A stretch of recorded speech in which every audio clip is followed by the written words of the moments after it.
Je vous fais un petit suivi sur la vidéo d'hier, vous demandant de m'envoyer vos anecdotes sur les impacts des coupures en santé. C'est d'une tristesse innommable. Vous avez envoyé à peu près 400 anecdotes. J'ai reçu plein de commentaires en privé également. Des histoires de gens qui, tous les jours sur le terrain, voient plein de décisions qui sont prises qui impactent les patients ou qui impactent les travailleurs de la santé. Puis on ne va pas se le cacher. Il y a beaucoup de ces histoires-là où on parle de coupure de poste. Mais couper un poste de quelqu'un qui donne le service, c'est l'équivalent de couper le service. Honnêtement, les 400 commentaires méritent qu'un journaliste aille se pencher là-dessus, ou même que vous soyez un travailleur de la santé pour voir que vous n'êtes pas isolé dans votre CIS ou dans votre CIUS. Allez voir des anecdotes similaires de vos collègues à travers le Québec. Il y a une mine d'or d'informations sur tout ce qui se passe dans le réseau de la santé. Puis, honnêtement, je pourrais faire un TikTok de 20 heures à juste lire tous les commentaires puis les commenter. Mais je vais résumer les thèmes principaux. Premier thème, on coupe les postes. Vous m'avez dit, grosso modo, qu'on ne remplaçait pas les absences. On ne remplace pas les congés de maternité. On ne remplace pas une infirmière qui cale malade, ce qui veut dire que sa charge de travail est répartie sur tous ses collègues, ce qui rend les conditions encore plus difficiles. Quand on n'est pas capable, on ferme le lit. On ne remplace pas les agentes administratives ou les secrétaires, donc personne pour donner les rendez-vous, ce qui résulte en moins de services dans la population. Mais par contre, il y a des unités qui ne peuvent pas fermer. Fait qu'est-ce qui se passe avec les tâches administratives?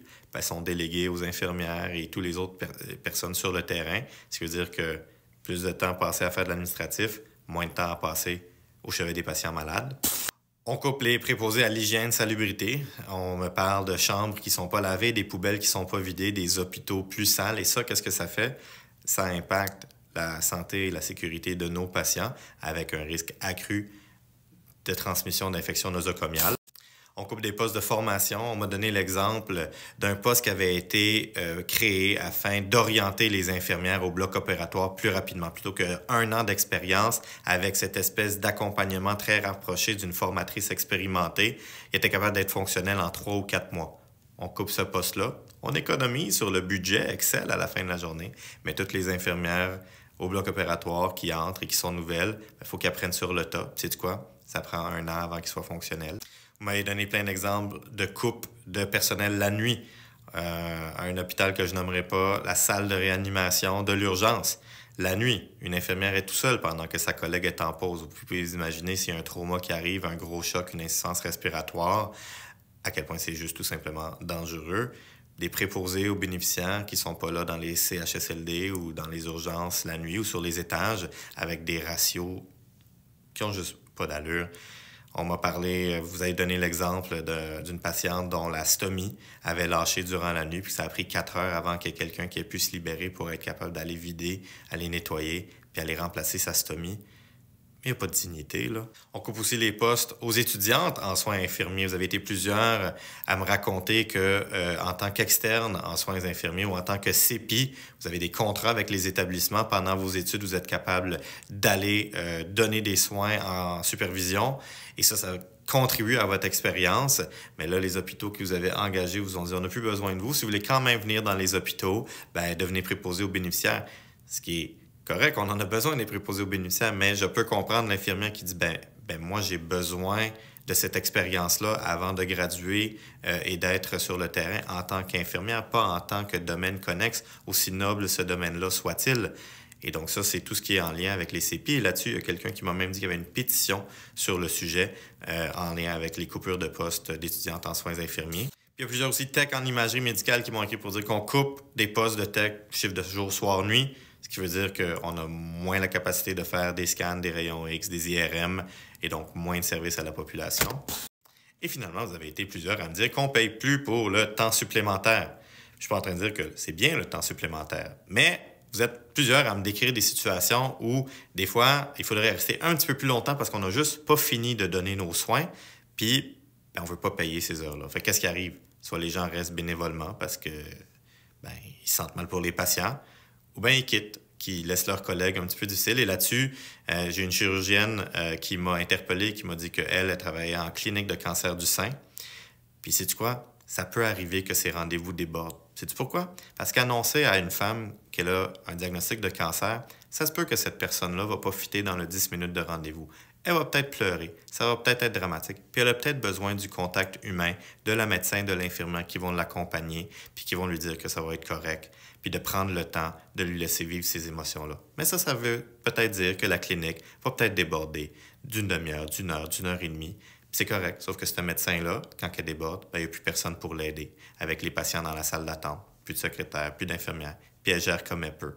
Mais on s'entend que c'est un petit peu anormal de faire ce genre de travail-là, aussi lourd de conséquences, seul.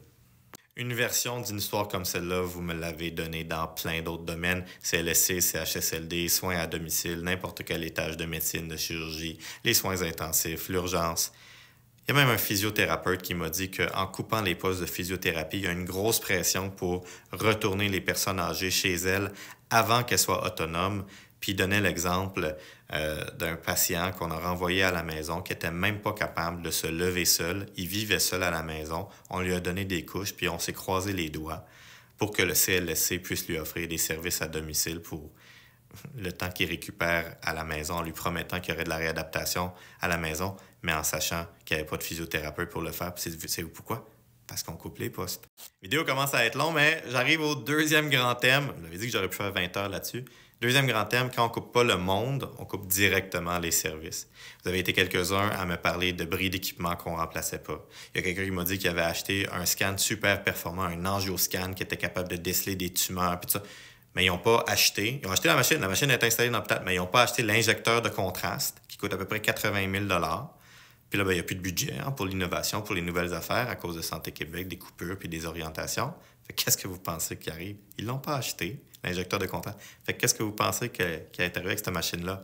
Ben là, puis elle ne fonctionne pas, puis ça ne sert à rien. Fait que c'est de l'argent gaspillé, des ressources gaspillées et des patients qui n'ont pas leurs soins à la fine pointe de la technologie. Fait que c'est comme avoir genre une Lamborghini dans son garage, mais pas de roue, pas de moteur. Ça sert absolument à rien. On prend ce genre de décision-là, insensée, si j'en crois vos propos. Mais vous m'avez aussi dit qu'on coupait des lits directement, des lits à taux de roulement élevé, comme des lits de courte durée. Pourquoi? Parce que ça coûte cher la première journée d'hospitalisation. C'est là où on donne tous les traitements, tous les tests, tous les examens. Fait que ça peut être super efficace pour désengorger l'urgence ou désengorger la salle d'opération, la salle de réveil. Sauf que sauf que ça coûte cher dans un budget. Donc, si on ferme ces lits-là, ben, on économise. Sauf que c'est des lits qui étaient super efficaces et qui aidaient le flow. Fait que qu'est-ce qui arrive? Ben, les patients n'ont pas de service ou ben, ils restent trop longtemps à l'hôpital dans des endroits qui engorgent. On coupe dans les repas. Quelqu'un qui m'a dit qu'on coupait les portions des repas en psychiatrie. Puis eux autres, ils ont des médicaments qui donnent faim. Puis vous savez qu'une hospitalisation en psychiatrie, parfois, il y a une instabilité au niveau de la santé mentale. Puis les crises sont faciles. Si on n'a pas accès à son tabagisme, ça existe là, pour ceux qui connaissent le domaine. Ou à manger. Vous n'avez pas de sandwich, puis vous avez faim, ben ça va faire une crise. Puis vous allez vous ramasser avec de l'Aldol ou n'importe quel autre PRN. Le point étant que c'est pas vraiment une bonne façon de gérer. Tout ça aurait pu être évité avec un repas digne de ce nom, mais on coupe dans les portions.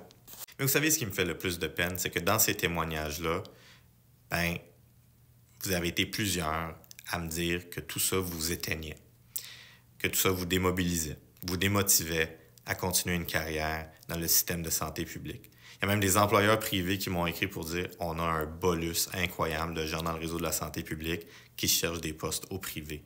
Et ça, c'est pas bon, ça. Parce que s'il y a une chose qu'on n'a pas le droit de faire en tant que gestionnaire, que médecin, que politicien, que public, les gens qui sont là dans le système depuis longtemps, c'est de tuer le rêve, l'enthousiasme et la motivation de nos jeunes. Les jeunes ont le droit de rêver. L'avenir leur appartient. Puis quand je vois des gens comme ce message-là, ce commentaire-là de AD qui dit qu'il n'y a plus d'espoir envers le système, qui a enclenché des démarches pour aller trouver un emploi ailleurs, bien, il n'est pas isolé. Il y en a plusieurs. La précarité du travail, de perdre son emploi, ça a un impact sur la santé mentale des travailleurs de la santé.